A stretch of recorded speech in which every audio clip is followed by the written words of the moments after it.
नमस्कार मित्रों, सत्य की विजय में आपका स्वागत है। मैं हूं विजय त्रिवेदी। 2026 यानी नया साल शुरू हो गया और नया साल शुरू होते ही चुनावों की जो सुरसुराहट है, गर्माहट है, आवाज है, वो गूंज है, वो सुनाई देने लगी है।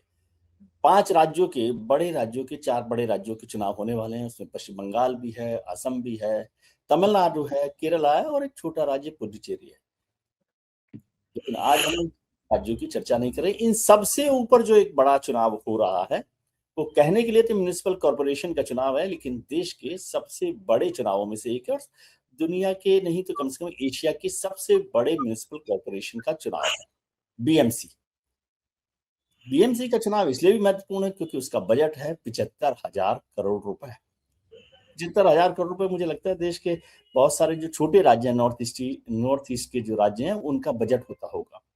दिल्ली का भी, जो दिल्ली एक राज्य है, उसका भी करीब करीब 1 लाख करोड़ का बजट है।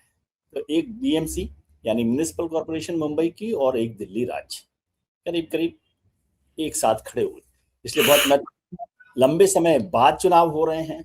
और जो चुनाव हो रहे हैं उस समय तक इतना रायता महाराष्ट्र की राजनीति में फैल चुका है कि उसको समझने के लिए एक ऐसे पर्सनैलिटी की, ऐसे शख्स की जरूरत है जो महाराष्ट्र को अच्छे से समझता हो। तो इसलिए हमने याद किया हमारे मित्र अमिताभ तिवारी साहब को। अमिताभ तिवारी साहब को इसलिए भी याद किया कि उनकी जो संस्था है, कंपनी है, एसेंडिया स्ट्रेटजीज, वो इस पर सर्वे कर रही है। पिछले हफ्ते हमने उनका फर्स्ट पार्ट दिखाया था, अब सेकंड पार्ट भी आ गया जिसमें बताया जा रहा है कि बीएमसी का क्या होने वाला है, क्या चुनाव हो रहे हैं, क्या राजनीति हो रही है। तिवारी साहब, बहुत बहुत स्वागत है आपका। नए साल की बहुत शुभकामनाएं। आप लगातार दर्शकों को भी मुझे लगता है थोड़े दिनों में आपको जो पॉलिटिकल पार्टीज हैं वो एडवाइजर के तौर पर रख लेंगी। भाई आप ही बता दो कि क्या चुनाव हमारे होने वाले हैं, क्योंकि बिहार में आपने जैसा काम किया और जो पिछले राज्यों की चुनाव हुई, हरियाणा का चुनाव हुआ, लगातार आप बारीकी से देख रहे हैं। मुंबई का ये चुनाव कहने के लिए छोटा चुनाव हो सकता है, कुछ लोगों को म्युनिसिपल कॉर्पोरेशन लगता हो, लेकिन इतने बड़े बजट और इतने बड़े शहर को भी जो चुनाव पूरी राजनीति को, महाराष्ट्र की राजनीति पर भी असर डालता है, उस पर आपने अध्ययन किया है, इंडिया ने जो सर्वे किया है। पहले तो मुझे उसको समझाइए, फिर मैं जो ये रायता फैलाया है आपने वहां महाराष्ट्र की राजनीति में, उसको समझूंगा। देखिए, बीएमसी का चुनाव जैसा आपने बताया, जो बीएमसी का बजट है वो सारे, एक्चुअली सिर्फ आसाम को अगर छोड़ दिया जाए तो सारे नॉर्थ ईस्टर्न स्टेट्स के बजट से लगभग दुगना है, दुगना से भी अधिक है। और एक्चुअली में जब दिल्ली से हम कंपैरिजन करते हैं तो एक मांग मुंबई की भी एक यूनियन टेरिटरी बनाने की है, क्योंकि दिल्ली के बराबर ही है लगभग मुंबई। दिल्ली देश की राजधानी है और पॉलिटिकल कैपिटल है, आप कह सकते हैं, और फाइनेंशियल कैपिटल। तो यहाँ भी एक एक सीएम और एक होना। विधानसभा हो सकती है, क्योंकि यहाँ भी 6 लोकसभा सीट हैं, दिल्ली में 7 है। यहाँ 36 विधानसभा सीटें हैं, दिल्ली में 70 है। तो अब चुनाव 4 साल बाद हो रहे हैं। अब 4 साल बाद जब चुनाव हो रहे हैं तो कई लोगों के लिए ये जो चुनाव है उसमें जो कॉर्पोरेटर की भूमिका है वो काफी इररिलेवेंट हो गई, क्योंकि एक पीरियड था 2017 से 22 जब मेयर था और कॉर्पोरेटर्स का एक बॉडी जो बीएमसी को चला रही थी। अब 2022 से 26 तक, यानी अभी तक बीएमसी कमिश्नर चला रहे हैं कॉर्पोरेटर, और लार्जली कोई खास बदलाव या चेंज लोगों को नहीं दिख रहा है, यानी कॉर्पोरेटर्स के बिना भी काम चल रहा है, वैसे ही पिछले चल रहा है। वैसे ही चल रहा है। तो अब ये जो चुनाव है उसमें जो इस तरह से समझने की जरूरत है कि मुंबई में 6 लोकसभा सीटें हैं, उसके अंदर 36 विधानसभा सीटें आती हैं और उसके अंदर ही 227 वार्ड है। बहुत से यानी हर विधानसभा सीट पर 6.3 वार्ड है, यानी लगभग 6 वार्ड है हर विधानसभा सीट पर। अब लगभग 30 सालों से यहाँ पर शिवसेना का मेयर रहा है, लेकिन कभी भी शिवसेना को on its own simple majority नहीं मिला है। बीएमसी के चुनाव में उनका बेस्ट परफॉर्मेंस 112 सीटों का, 112 का रहा, पिछली बार यानी 84। हाँ, पिछली बार 84 और बेस्ट 112 का रहा है 1990s के दशक में कभी। तो शिवसेना के साथ और सॉरी भाजपा के साथ और अन्य दलों के साथ उनका यहाँ पर कंट्रोल रहा है, उनका मेयर रहा है। अब 1999 से 2014 तक सरकार यहाँ पर महाराष्ट्र में कांग्रेस और एनसीपी की रही। जब विधानसभा का चुनाव होता था तो कांग्रेस और एनसीपी को ये 36 सीटों में ज्यादा सीटें मिलती थी, लगभग 17 से 20 सीटें। यानी टेक्निकली जब उसके बाद बीएमसी का चुनाव होता तो वहां पर अगर यही चीज रेप्लिकेट होती तो शिवसेना का मेयर नहीं होता। नहीं लेकिन बनता। 99 से लेकर के 2014 के पीरियड यानी जो 2007, 12 और 17 का चुनाव हुआ, उन चुनावों में रिवर्स हुआ। यानी विधानसभा चुनाव में लोगों ने कांग्रेस एनसीपी को वोट किया, मुंबई जोन में भी। लेकिन वहीं उसके पलट बीएमसी का जब चुनाव हुआ तो शिवसेना को जीत तो नहीं, सिंगल लार्जेस्ट पार्टी रही और बीजेपी के साथ उनका कंट्रोल रहा, उसने मेयर बनाया। अब 2014 भी महाराष्ट्र की राजनीति में एक बहुत इंपॉर्टेंट पॉइंट है। 2014 में सारे दल अलग अलग लड़े और पार्टी नंबर 4 यानी 2009 के विधानसभा में जो पार्टी नंबर 4 थी in terms of seats Bhajpa, वो काफी। पार्टी नंबर 1 बन जाती है। सिंगल लार्जेस्ट पार्टी 122 सीट जीत जाती है। इसको मोदी फैक्टर, मोदी जगरनॉट, आप जो भी बोले, तो पूरा पलट गया। एक फर्स्ट लेवल ऑफ पॉलिटिक्स जो पलटी महाराष्ट्र की, वो 2014 के विधानसभा चुनाव। ठीक है, उसके बाद सिंगल लार्जेस्ट पार्टी रही, शिवसेना के साथ थोड़े दिन नेगोशिएशन चले, फिर सरकार बनी। लेकिन जब 2017 का बीएमसी चुनाव हुआ, फिर दोनों अलग अलग लड़े। 2014 के चुनाव में भाजपा को लगभग 15 सीटें मिली विधानसभा में और मुझे लगता है 12 या 14 सीटें मिली थी शिवसेना को। यानी 36 में से 29 सीटें भाजपा और शिवसेना जीती। शिवसेना। अब जब 2017 का बीएमसी चुनाव होता है, क्योंकि पहले रिवर्स हो रहा था जो ट्रेंड, यानी विधानसभा में कुछ और रिजल्ट आ रहा था और बीएमसी में कुछ और, 2017 में सिमिलर रिजल्ट आया। हमने पहले डिस्कस किया कि एक विधानसभा में लगभग 6 वार्ड है, 6.3, 15 सीटें भाजपा जीती थी, यानी उसके 90 कॉर्पोरेटर जीतने चाहिए थे, 82 जीते। और शिवसेना 14 सीटें जीती थी, यानी उसके 84 कॉर्पोरेटर जीतने चाहिए थे, उतने ही जीते। यानी 2014 से जो एक ट्रेंड था विधानसभा टू बीएमसी चुनाव, जो चेंज होता था, रिवर्स होता था, वो सिमिलर ट्रेंड हो गया। यानी प्रेसिडेंशियलाइजेशन ऑफ इलेक्शन 2014-17 का जो पेयर था चुनाव का, उसमें स्थापित हो गया। बीजेपी की थोड़ी सीटें कम आई कन्वर्जन रेशियो के हिसाब से, वो इसलिए कि थोड़ा लोकल चुनाव, मोदी फैक्टर थोड़ा एब्सेंट, और शिवसेना के लिए तो उद्धव ठाकरे ही नेता, उनके सर्वोच्च नेता, विधानसभा और बीएमसी के चुनाव में फर्क नहीं। अब 2022 में यह चुनाव होना चाहिए था। 2019 और 22 का एक पेयर होता, वो हुआ नहीं। और जैसा आपने कहा है कि एक बहुत सारा रायता फैल गया ये 2019 से 24 के पीरियड में, जब शिवसेना 2 भागों में बट गई, एनसीपी 2 भागों में बट गई, और एनसीपी का जो बड़ा भाग है कह सकते हैं इन टर्म्स ऑफ एमएलएज, वो बीजेपी के साथ आ गया। और शिवसेना शिंदे, यानी शिवसेना का भी जो शिंदे गुट है, शिंदे गुट तो नहीं बोलना चाहिए, ऑफिशियल पार्टी है आज के डेट में वही, तो उसके पास सिंबल है, वो महायुति में आ गए और 2024 के लोकसभा चुनाव में झटके के बावजूद 2024 विधानसभा में स्वीप किया। 2024 विधानसभा यानी बेस, लोकसभा और विधानसभा भी तो उलट पलट ही हुआ है। वही मैं कह रहा हूं। तो 2024 का जब लोकसभा चुनाव हुआ तो उसमें महाविकास आघाड़ी को बढ़त रही, 30 और 18, 31 और 17 रहा लगभग रिजल्ट। 31 लोकसभा महाविकास आघाड़ी यानी शिवसेना यूबीटी, एनसीपी शरद पवार और कांग्रेस पार्टी को मिला, और 17 सीटें एनडीए को मिली। लेकिन 6 महीने बाद जब विधानसभा चुनाव हुआ तो 3/4 मेजोरिटी से महायुति यानी भाजपा, शिवसेना एकनाथ शिंदे और एनसीपी अजित पवार जीती। उसके बाद भी इस एक साल में रायता फैला है, क्योंकि बीएमसी के चुनाव में भी, या जो 29 कॉर्पोरेशंस में चुनाव हो रहा है, उसमें उनमें भी अजीब गरीब स्थिति है, अगर उसका हम डिस्कशन करें तो, कि भाजपा और एकनाथ शिंदे की पार्टी एक साथ लड़ रही है बीएमसी में, बहुत सारे कॉर्पोरेशंस में आमने सामने है। सामने है।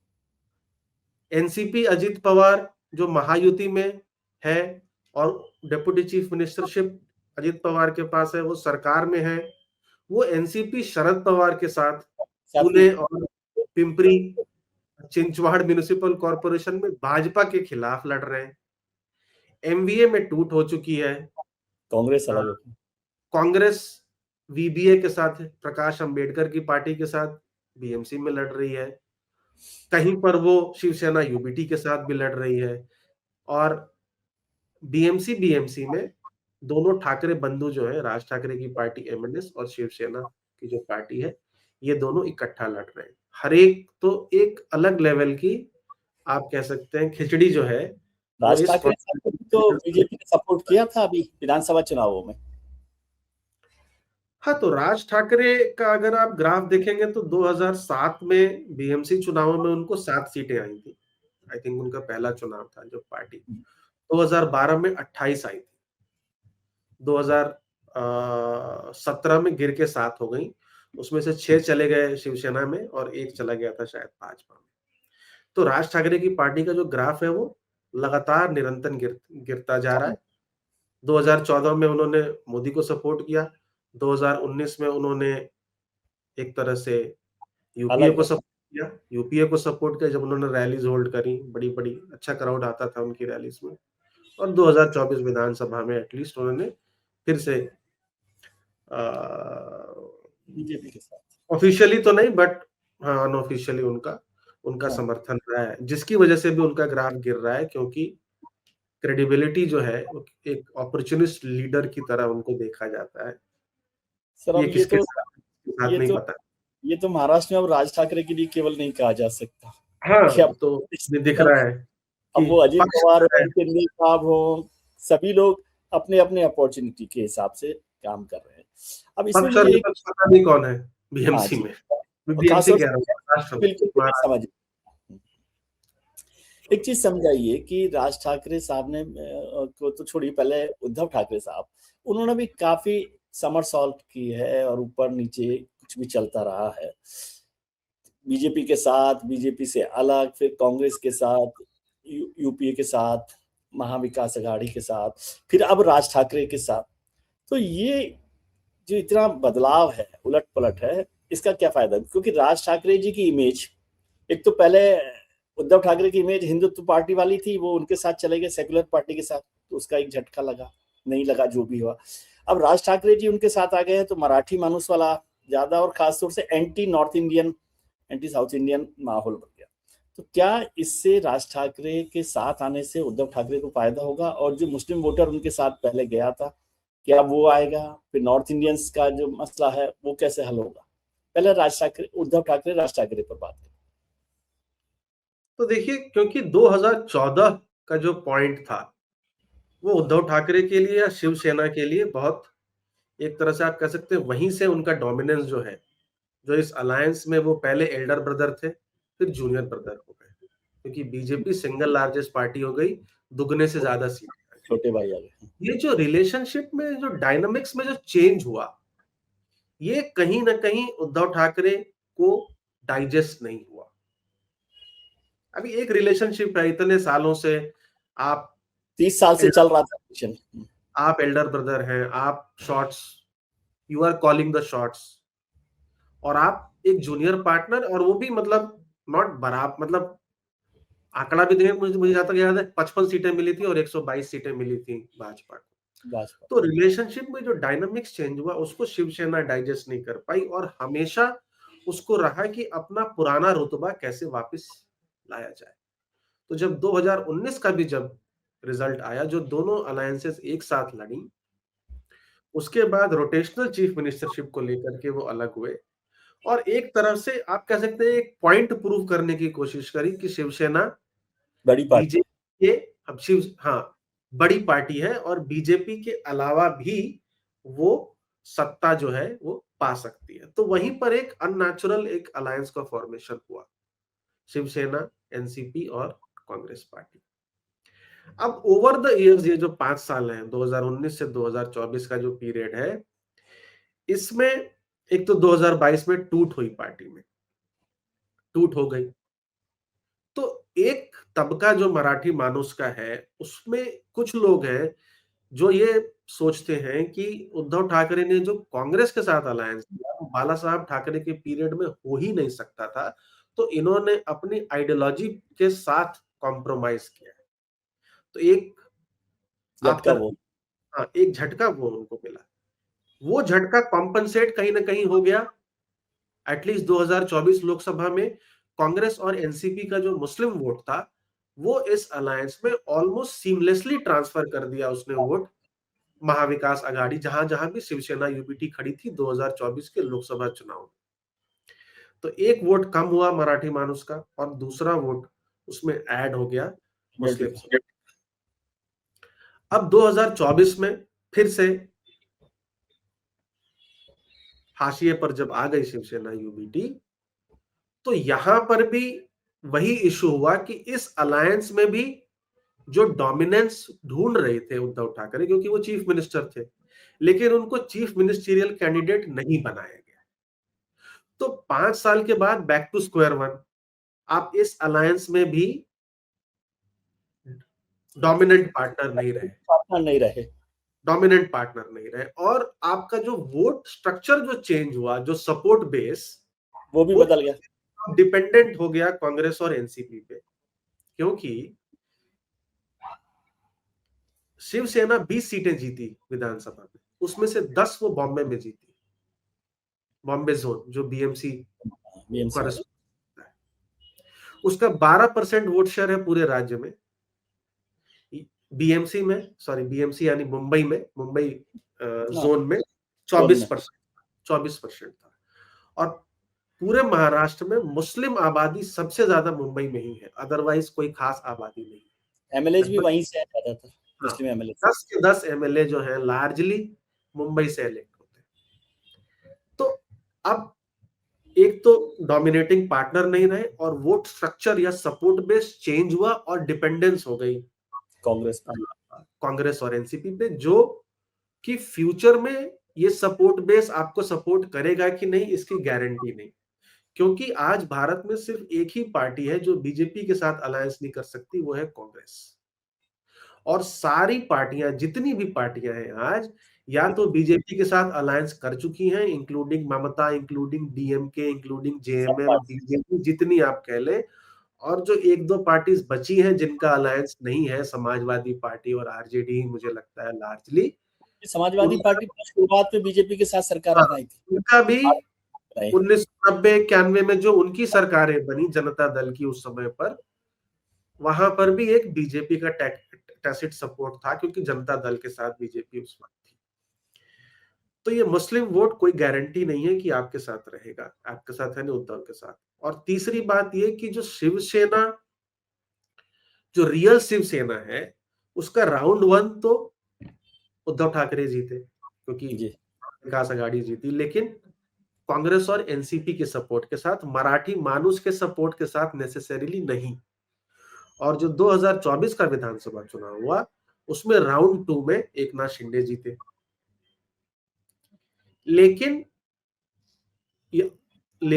और ये जो चुनाव है अब, ये राउंड 3 यानी फाइनल चुनाव है, क्योंकि कहीं ना कहीं अब ये बात क्लियर है कि बॉम्बे छोड़ करके रेस्ट ऑफ महाराष्ट्र में एकनाथ शिंदे की ही पार्टी रियल शिवसेना है।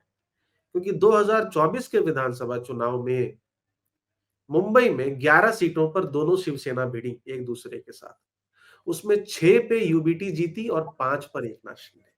जबकि हर जगह दूसरे क्षेत्रों में, विदर्भ, मराठवाड़ा, नॉर्थ महाराष्ट्र, वेस्टर्न महाराष्ट्र में, ठाणे, कोंकण, एकनाथ शिंदे की पार्टी का स्ट्राइक रेट बहुत ज्यादा रहा, यहाँ यूबीटी का ही रहा।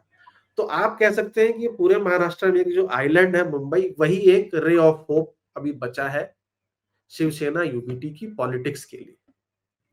और इसीलिए उन्होंने ये फैसला किया कि यहां पर यानी मुंबई में even amongst Marathi Manus, because of emotional legacy attachment of बाला साहब ठाकरे, एज अभी भी यूबीटी को है, भले ही वो मार्जिनल हो।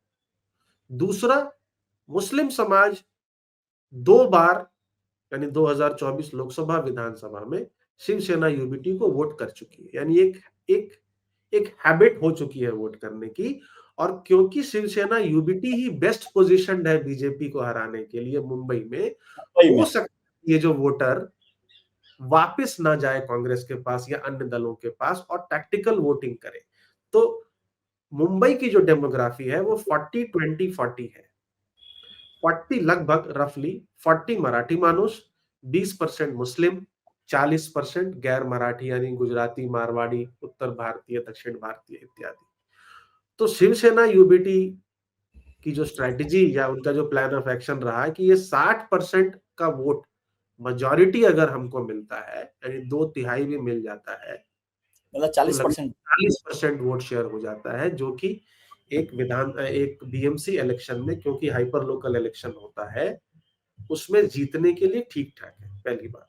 दूसरी बात, राज ठाकरे भले ही पूरे राज्य में उनका वोट शेयर ना हो, अब राज ठाकरे की पार्टी हमने देखा 7-28-7 हो गई थी, लेकिन विधानसभा चुनाव में उनको 1.5-1.6% वोट था। लेकिन मुंबई जोन में एमएनएस का 7% वोट है, यानी 23-24 शिवसेना का, यूबीटी का और 7% एमएनएस का। 31% ऑलरेडी है जब महायुति ने स्वीप किया, है ना। ऑफकोर्स उसमें मुस्लिम फैक्टर जुड़ा हुआ, वो एक एलिमेंट है। तो इस स्ट्रेटेजी पे यूबीटी ने जो है वो राज ठाकरे के साथ अलायंस करने का फैसला लिया। अब इसको थोड़ा सा उलट के मैं समझना चाहता हूँ आपसे, बहुत आपने अच्छे से बारीकी से समझाया। राज ठाकरे के आने का फायदा आपने बताया कि 23 और 7% वोट मिल जाता है, लेकिन राज ठाकरे के नहीं रहते हुए उद्धव ठाकरे को नॉर्थ इंडियन का वोट भी मिला और मुस्लिम्स का भी वोट मिला। ये दोनों वोट क्या आपको लगता है कि राज ठाकरे के आने के बाद उद्धव ठाकरे राज ठाकरे कॉम्बिनेशन को मिलेंगे, और कांग्रेस जो मुस्लिम वोट के साथ सपोर्ट थी उसको फिर से कांग्रेस के पास ही चला जाए मुस्लिम वोट? क्या इसकी संभावना, आशंका नहीं देखते आप? अब मुस्लिम समाज में भी एक डिलेमा है इस चुनाव में कि वो किसको समर्थन करे। कांग्रेस को समर्थन करे, जो ऑब्वियसली कमजोर है, क्योंकि कांग्रेस के साथ एनसीपी शरद पवार भी नहीं है। एनसीपी नहीं, शरद पवार भी ठाकरे बंधुओं के साथ है, भले ही वो 11 सीटें ही लड़ रही है। और मुंबई में समाजवादी पार्टी और एआईएमआईएम का भी पॉकेट्स में इन्फ्लुएंस है। तो 3 भाग है, 3 बड़े इसके चंक्स लिए है मुस्लिम समाज के लिए आज की डेट में। ऑप्शंस है, कांग्रेस वीबीए का अलायंस है, एसपी एआईएमआईएम है, और राज और उद्धव का अलायंस है जिसमें शरद पवार भी है। और एनसीपी अजित पवार भी एक ऑप्शन है, उनका भी नवाब मलिक की वजह से कुछ पॉकेट में, जैसे एसपी और एआईएमआईएम का इन्फ्लुएंस है, उस तरह का है। तो अब ये डिलेमा में है। जब हमने सर्वे में पूछा था लोगों से, तो मुस्लिम समाज से, तो 64% लोग इस डिलेमा में थे, क्लियर नहीं थे कि वो किसको वोट करेंगे। लेकिन जब हम पार्ट 2 यानी इस सर्वे में क्लियरली दिख रहा है कि 41% सपोर्ट तो कांग्रेस को मिल रहा है, 28% लेकिन 28% मुस्लिम सपोर्ट ठाकरे बंधुओं को भी मिल रहा है, जो जीतने के लिए इनफ नहीं है, बट उतना बैड भी नहीं है अगर आप उस हिसाब से देखें। जो एक हार्डकोर हिंदुत्व पार्टी उसको को अगर 28% मिलना बहुत बड़ी बात 28% मुस्लिम सपोर्ट कर रहे हैं, जस्ट टैक्टिकल वोटिंग की, ये दोनों भाई बीजेपी को है। मैं हराने तो में सक्षम इसकी आप वजह उसको हार्डकोर हिंदुत्व पार्टी कहते हैं, मैं तो राज ठाकरे को आकर तो वो और रेडिकल हो जाती है ना, रेडिकल एलिमेंट के तौर पर काम करती है मुसलमानों की भी खास तौर से और नॉर्थ से। इंडियंस के लिए। उसके बाद भी 28% है ना, जी। उसके बाद भी 28% है। तो ये जो रिस्क लिया है फुल्ली काम नहीं कर रहा है। हो सकता है कि आगे जाकर के जब लोगों को दिखे कि भाई कांग्रेस जीत नहीं रही, 41% हम लोग वोट कर रहे हैं, कांग्रेस जीत नहीं रही, तो शिफ्ट हो। अब ये एंड में पता चलेगा। हाँ, नॉर्थ इंडियन समाज गुजराती, देखिए गुजराती समाज, मारवाड़ी समाज, north Indian, south Indian largely जो है वो वैसे ही कंसोलिडेटेड है बीजेपी बीजेपी। के फेवर, लार्जली, है ना। क्योंकि ये वोट जो है वो पहले, खास करके उत्तर भारतीय वोट, एनसीपी कांग्रेस का हुआ करता था, कृपा शंकर सिंह, संजय निरुपम इत्यादि संजय लीडर्स निरुपम। जैसे। लेकिन ओवर द इयर्स ये सारे लीडर्स भाजपा या शिवसेना में शिफ्ट हुए, तो उसकी वजह से, और नॉर्थ में बीजेपी का होल्ड हुआ, उसकी वजह से ये वोट जो है वो शिफ्ट हो गया है। तो ये 40-20-40 का खेल है, जिसमें मुस्लिम समाज में इनफ नहीं आ रहा है, बट उतना बैड परफॉर्मेंस भी नहीं है शिवसेना एमएनएस का, अगर आप देखें तो। आपने जब हमने पिछला सर्वे एस इंडिया का किया था पार्ट 1, उसमें आपने ट्रिपल एम फैक्टर कहा था, मराठी, मुस्लिम और महिला। मुस्लिम का हमने जिक्र कर लिया, मराठी पर एक बात कर लेता हूँ, फिर महिला पर बात करेंगे। मराठी को जो 40% हमने देखा, वो मान लीजिए मोटे तौर पर इनके साथ जा रहा है। लेकिन एक तो मुख्यमंत्री देवेंद्र फडणवीस मराठी हैं, एक नाथ शिंदे जो डिप्टी चीफ मिनिस्टर है वो भी मराठी हैं, मतलब मराठी पहचान के साथ, ठीक है। और फिर देवेंद्र फडणवीस साहब ने कहा कि मराठी हिंदू मेयर बनेगा। तो इससे क्या गारंटी है कि 40 के 40% नहीं तो 80% वोट उद्धव ठाकरे या उनके साथ जाएंगे? क्यों नहीं जाएंगे बीजेपी के साथ?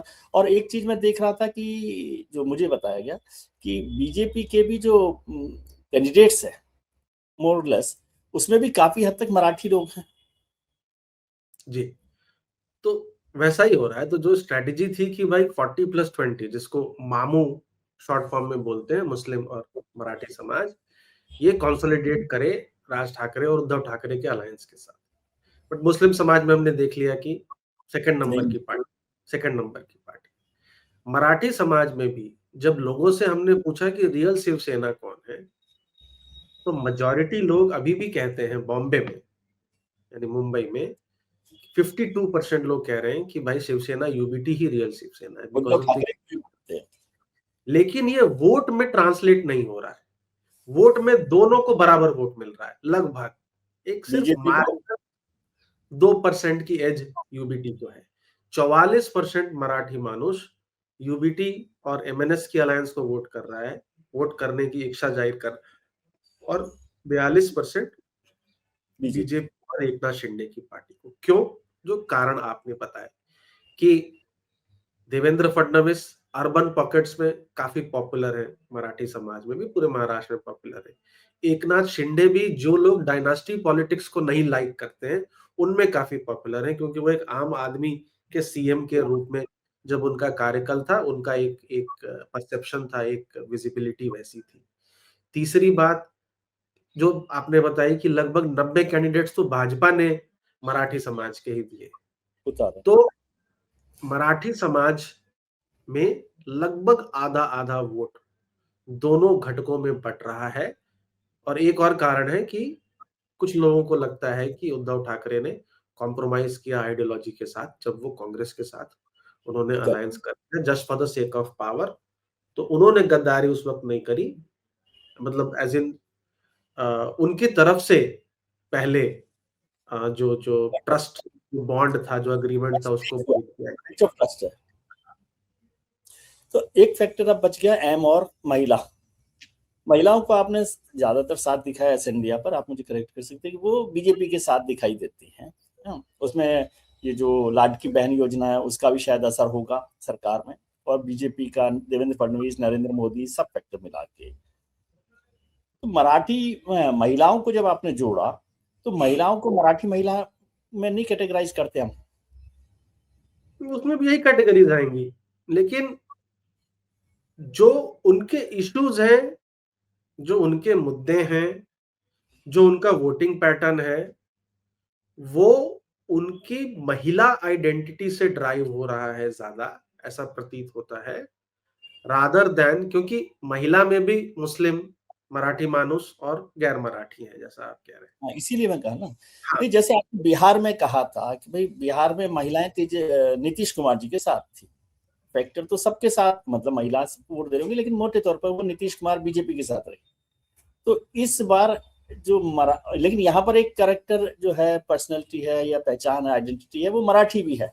और मराठी, मुझे लगता है आप ज्यादा उसको करेक्ट कर सकते हैं कि मुंबई में मराठी आइडेंटिटी सबसे स्ट्रांग है। तो यदि वो पुरुष 50%, 44% यूबीटी के साथ जाते हैं, तो महिलाएं क्यों बीजेपी को वोट दें मराठी आइडेंटिटी वाली? नहीं, इसका कारण ये कि एक ये भी है कि जो लाडली बहन योजना है वो अभी भी कंटिन्यूड है। बीएमसी कहने को तो अर्बन है, लेकिन 50% लोग स्लम में रहते हैं, 50% बिल्डिंग, है ना। लाडली बहन योजना में थोड़ा बहुत डिसकंटिन्यूएंस हुआ है, इन द सेंस कि कुछ नाम काटे गए हैं, लेकिन वो स्कीम तो अभी भी चल रही है। देवेंद्र फडणवीस की पॉपुलैरिटी, जो आपने रीजंस बताए, मोदी जी की पॉपुलैरिटी, एकनाथ शिंदे की पॉपुलैरिटी, इन सब कारणों की वजह से जो महिलाएं हैं अभी भी महायुति को वोट कर रही हैं। हाँ, वो सपोर्ट बेस कम हुआ है। जब हमने लोगों से पूछा कि भाई आपने पहले किसको वोट किया था और अब किसको वोट किया, ये भी बहुत इंटरेस्टिंग है समझना। तो 2024 में 59% महिलाओं ने वोट किया था महायुति को, जो घट करके अब शायद 50 या विधानसभा में 52%। हाँ, 52% अब है। अभी 52%, 7% डिक्लाइन हुआ। लेकिन वहीं मुस्लिम समाज 72% था एमवीए के फेवर में, जो अब स्प्लिट हो रहा है, 41 कांग्रेस और 28 शिवसेना। वहीं लेकिन मराठी 41, 58 था। लेकिन वो तो एंटी बीजेपी हुआ ना। कांग्रेस शिवसेना के साथ मुस्लिम वोट है, तो उसको मैं इसलिए ज्यादा बदल नहीं मानता क्योंकि वो एंटी बीजेपी खड़ा हुआ है एक तरफ।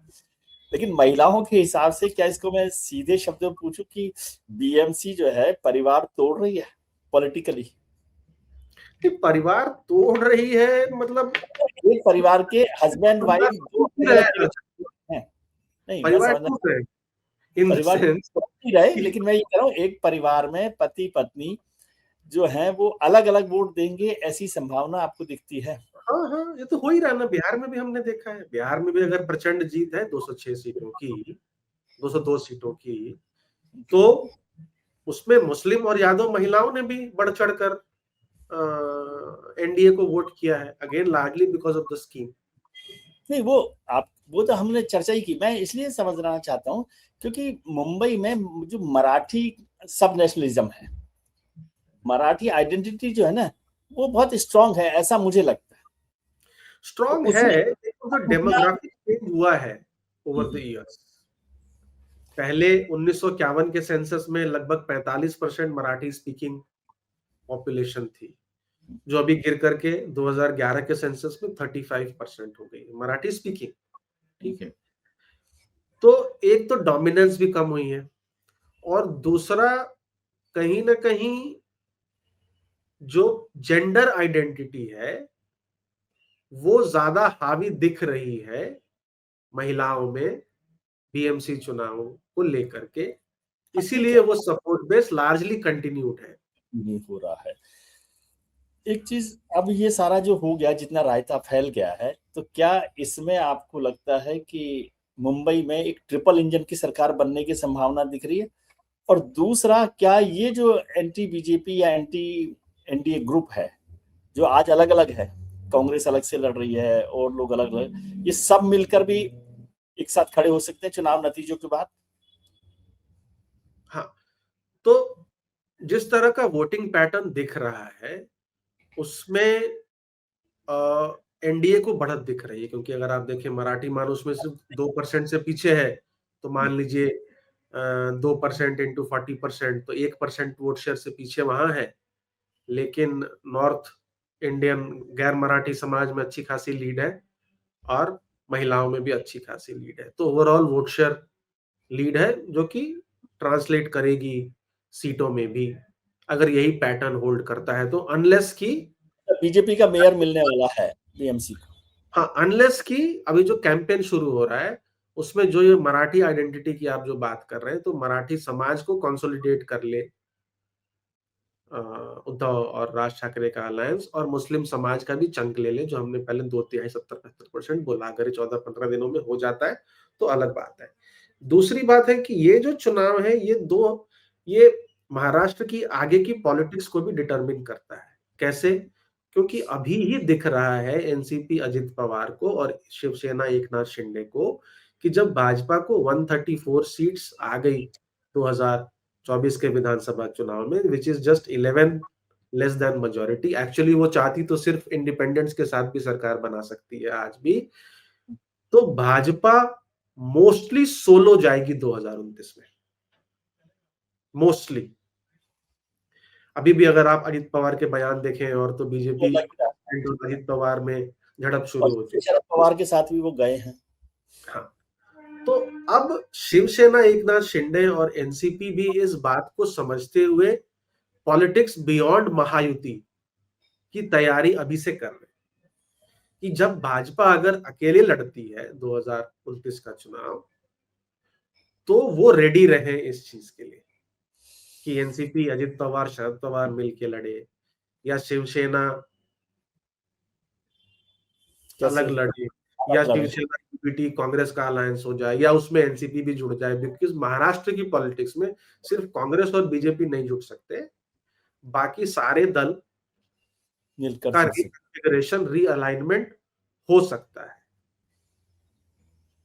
नहीं तो अब आपको लग रहा है बीजेपी का मेयर होगा?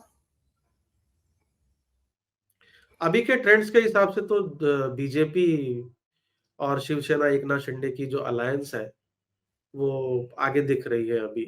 आपको लगता है कि ये जो चुनाव है हैदराबाद के नगर निगम जैसा चुनाव हो जाएगा? बीजेपी उस तरह से लड़ना चाहती है इस चुनाव?